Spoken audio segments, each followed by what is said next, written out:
Welcome to Solanki education digital. ચાલો આજે આપણે શીખીશું ધોરણ 5 ગણિત ગમ્મત સ્વાધ્યાય પોથી પાઠ છે 11 ક્ષેત્રફળ અને પરિમિતિ। ગૃહ કાર્ય કરીએ। દાખલો 1 ગણતરી કરી નીચેનું કોષ્ટક પૂર્ણ કરો। તો ચોરસ લંબાઈ આપી છે 10। જો અહીંયા જુઓ કે અહીંયા આપણે આવી રીતના 10 ચોરસ બનાવ્યું તો 10 સેન્ટીમીટર 10 સેન્ટીમીટર 10 સેન્ટીમીટર અને 10 સેન્ટીમીટર। તો અહીંયા લંબાઈ તો આપણે આપી તો પહોળાઈ પણ કેટલી આવશે આપણી 10 સેન્ટીમીટર ચોરસ છે એટલે। હવે પરિમિતિ એટલે ચારે બાજુનો સરવાળો તો 10 કેટલી વાર છે 4 વાર એટલે આવશે 40 સેન્ટીમીટર અને ક્ષેત્રફળ આવશે 10 ગુણ્યા 10 એટલે લંબાઈ ગુણ્યા પહોળાઈ એટલે 10 10 100 ચોરસ સેન્ટીમીટર। બીજું લંબચોરસ તો અહીંયા આપણે લંબચોરસ પણ બનાવીશું એટલે તમને ગણતરીમાં ભૂલ ન પડે। 8 સેન્ટીમીટર શું છે લંબાઈ ને 7 સેન્ટીમીટર પહોળાઈ તો આ પણ 8 અને અહીંયા પણ 7 તો અહીંયા જુઓ કે પરિમિતિ કેટલી આવશે 8 ને 8 16 ને 7 23 23 ને 7 30 એટલે 30 સેન્ટીમીટર પરિમિતિ અને 8 સત્તા 56 એટલે 56 ચોરસ સેન્ટીમીટર। ત્રીજું ચોરસ એટલે આપણે અહીંયા ચોરસ બનાવીશું ને એની પરિમિતિ આ લંબાઈ ને પહોળાઈ નથી આપી તો પરિમિતિ આપણી આખી આ બધી બાજુનો સરવાળો 60 આપ્યા છે તો કેટલી બાજુ છે 4 તો આપણે લખીશું 60 ભાગ્યા 4 કરીએ તો કેટલા આવશે 4 એકુ 4 એટલે 20 એટલે 15 સેન્ટીમીટર શું આવશે લંબાઈ અને પહોળાઈ પણ કેટલી આવશે 15 સેન્ટીમીટર પહોળાઈ। તો આ 15 ગુણ્યા 15 કરીએ તો કેટલા આવશે 225 ચોરસ સેન્ટીમીટર ક્ષેત્રફળ આવશે। ચોથું લંબચોરસ તો આપણે અહીંયા લંબચોરસ નાનું બનાવીએ 9 સેન્ટીમીટર પહોળાઈ આપી છે અહીંયા લંબાઈ નથી આપી ને 90 એટલે આને કેટલા વડે ભાગીએ તો અહીંયા લંબાઈ આવે તો 90 ભાગ્યા 9 કરીએ તો કેટલા આવશે 10 એટલે લંબાઈ આપણી આવશે 10 સેન્ટીમીટર લંબાઈ અને પરિમિતિ તો 10 ને 10 20 20 ને 9 ને 9 18 એટલે કેટલા આવશે આપણી પરિમિતિ આવશે 38 સેન્ટીમીટર। હવે અહીંયા જો કે ચોરસ તો અહીંયા ચોરસ આપ્યું છે એટલે ચાર બાજુ આવશે તો 144 ચોરસ સેન્ટીમીટર છે તો 144 કોનો વર્ગ થાય 12 નો એટલે આપણે અહીંયા આવશે 12 સેન્ટીમીટર લંબાઈ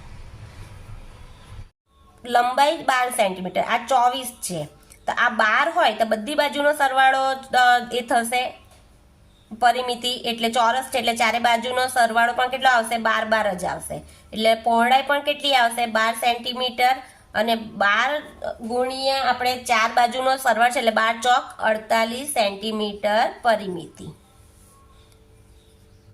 છઠ્ઠું લંબચોરસ 15 સેન્ટીમીટર ને પરિમિતિ આપી છે 40 તો આ લંબચોરસ બનાવીશું આપણે ને 15 શું છે લંબચોરસની લંબાઈ આ લંબાઈ છે ને આ 40 શું છે આખી પરિમિતિ છે તો અહીંયા આપણે કેવી રીતના કરીશું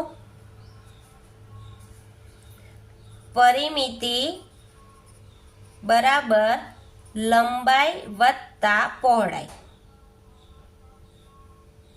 2 તો પરિમિતિ કેટલી આપી છે 40 લંબાઈ કેટલી આપી છે 15 ને પહોળાઈ આપી છે શોધવાની છે તો 40 લખીશું 15 દુ 30 આવશે લંબાઈ તો પહોળાઈ પણ કેટલી આવશે 2 પહોળાઈ 2 વાર પહોળાઈ આવશે ને એટલે તો 40 માંથી 30 જાય તો કેટલા આવશે 10 હવે 10 2 આપણે 2 પહોળાઈ છે એટલે 10 ભાગ્યા 5 2 ભાગ્યા 10 કરીએ તો કેટલા આવશે 5 સેન્ટીમીટર પહોળાઈ આવશે એટલે અહીંયા આવશે આપણો જવાબ 5 સેન્ટીમીટર પહોળાઈ।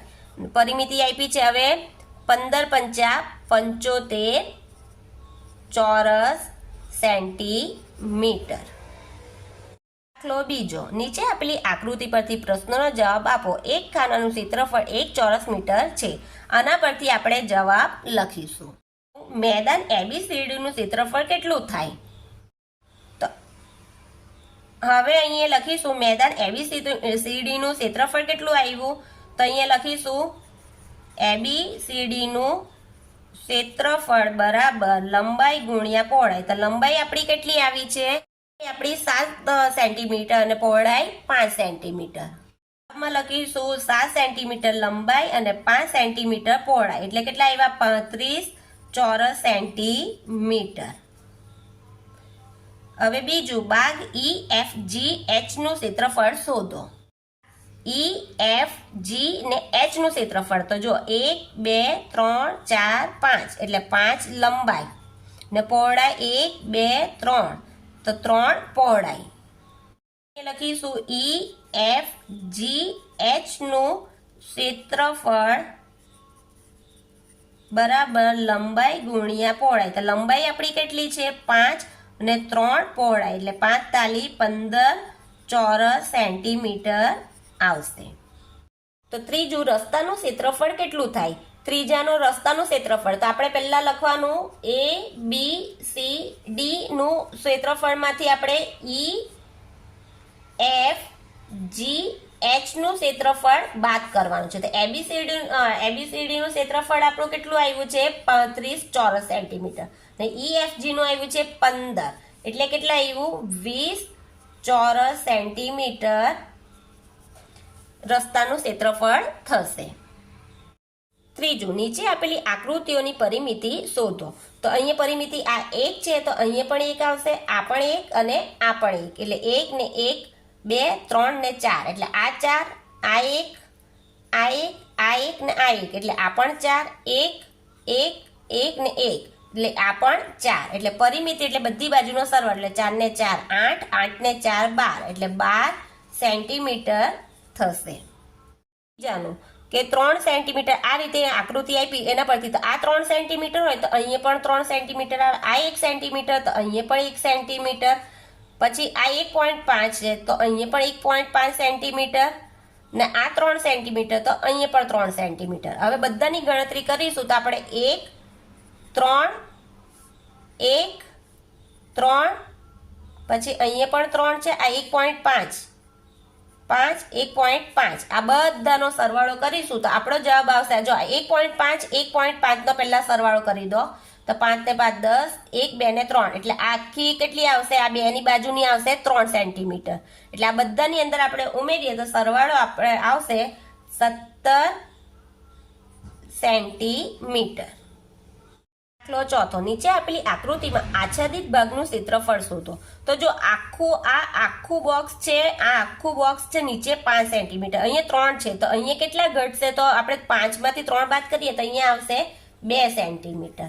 આ આખું જો ધ્યાનથી જો કે નીચે 5 સેન્ટીમીટર આખું બોક્સ આપ્યું છે તો અહીંયા 3 આપ્યું છે તો 3 માં 2 ઉમેરીએ તો 5 થાય એટલે આખું બોક્સ બનશે. અહીંયા 2 સેન્ટીમીટર છે તો અહીંયા પણ 2 સેન્ટીમીટર.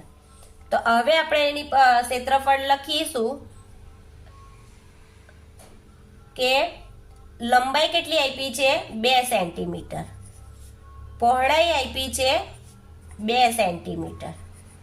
તો એનું આચ્છાદિત ભાગનું ક્ષેત્રફળ આપણે શોધીશું તો લંબાઈ ગુણ્યા પહોળાઈ. તો લંબાઈ કેટલી આપી છે? 2 અને પહોળાઈ આપી છે 2 એટલે 4 ચોરસ સેન્ટીમીટર.